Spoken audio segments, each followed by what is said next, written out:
டிஎன்பிஎஸ்சிக்கான ரொம்ப முக்கியமான கேள்வி ஒன்றை இன்னைக்கு பார்க்க போறோம். இந்த எண்ணு பெயர் புணர்ச்சியில இந்த 4-5 சொற்களை நினைவில் வைத்துக் கொண்டால் அங்க மட்டும்தான் வல்லெழுத்து மிகும், மற்ற இடங்களில் மிகாது.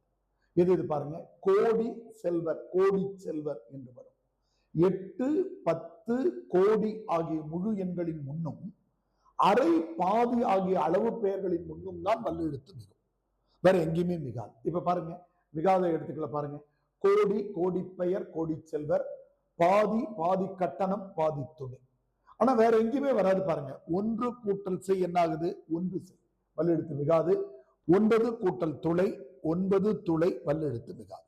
நீங்க இந்த பலகையை நிறுத்தி படித்து பாருங்கள், தெளிவாக புரியும். இந்த செய்திகளை மிக தெளிவாக வழங்கி இருக்கிற திருக்குறள் மாமணி இறை குருவனார் அவர்களுக்கு நன்றி தெரிவிக்கிறோம். மீண்டும் சந்திப்போம். நன்றி, வணக்கம்.